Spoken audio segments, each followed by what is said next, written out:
Qui va te remplacer, Donnie? Ce sera sûrement pas toi, Peter. Aucun de vous deux non plus, hein. Vous pas croire, vous êtes fous. C'est un idiot en tant qu'Iron Man, ce serait le meilleur, tiens. Ah merde, ça tourne. Ah, bon bah... montage bips, enfin, tu sais bien, monteur.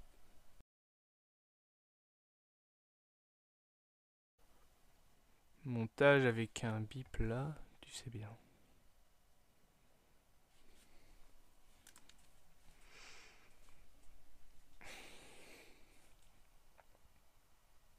Dis, t'as trouvé ce que je t'ai demandé? Ah.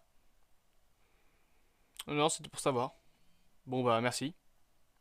Ouais, à plus. Bon bah, la production s'excuse, mais on n'a pas trouvé le son demandé. À la place, voici une petite musique rigolote.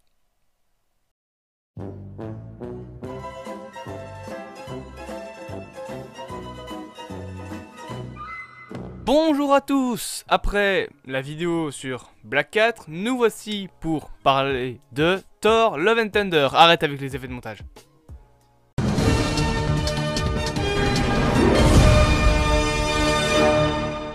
Flash Info.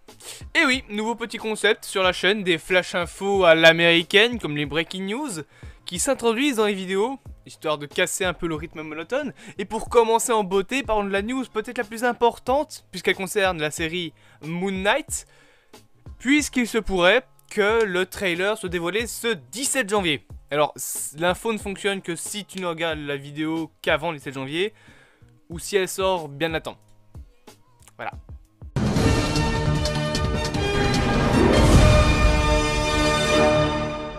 Thor Love and Thunder, de quoi s'agit-il? Eh bien, ni plus ni moins que du quatrième film solo sur un personnage de Marvel. Je rappelle qu'actuellement, il est prévu pour le 13 janvier 2022 en Belgique et en France, je précise parce que, vive la Belgique, et qu'il est prévu pour les États-Unis le 8 juillet.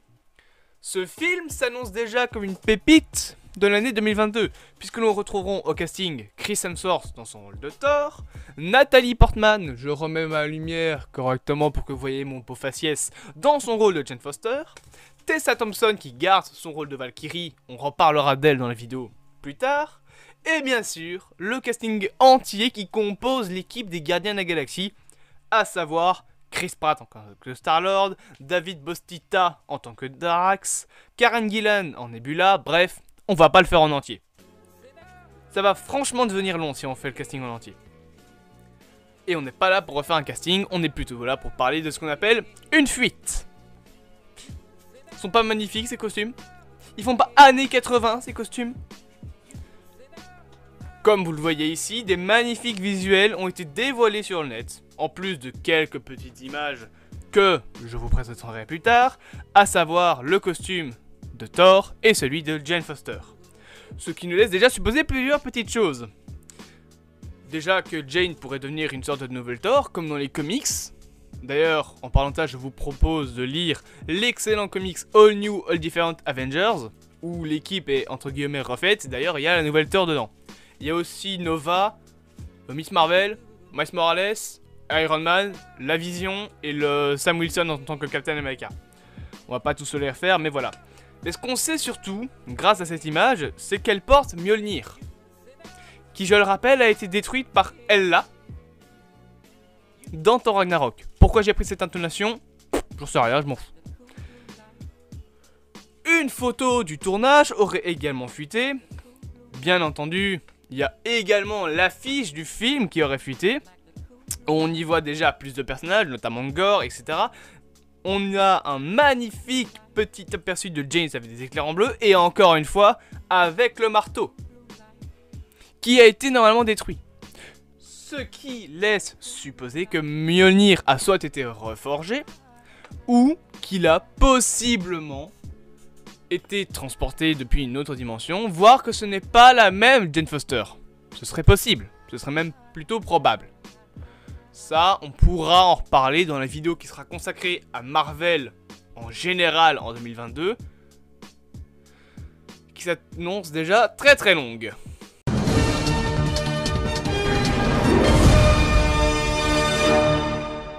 Flash Info.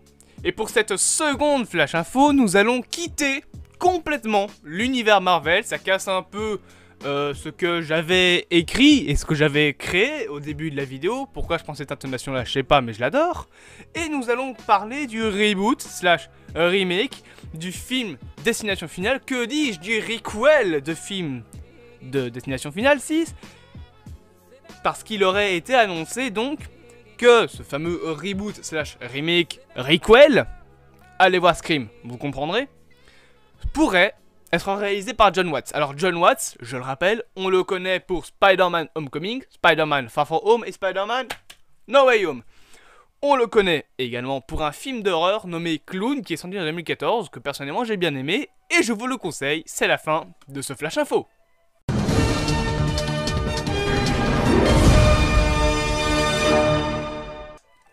Pour continuer sur les infos qui sont sorties, à l'heure actuelle, même si l'importance de Valkyrie dans le film n'est pas connue, Tessa Thompson, l'actrice que je rappelle joue le personnage, a fait quelques révélations.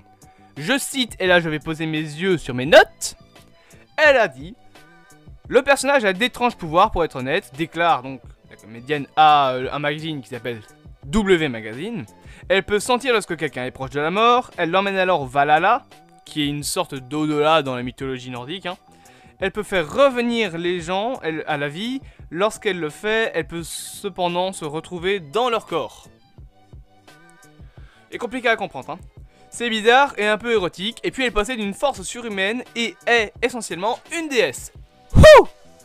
Ça annonce du lourd pour le personnage de Valkyrie. Ça promet énormément de lourd. Alors, les affiches, les visuels de personnages, les quelques petites images qu'on fuitées.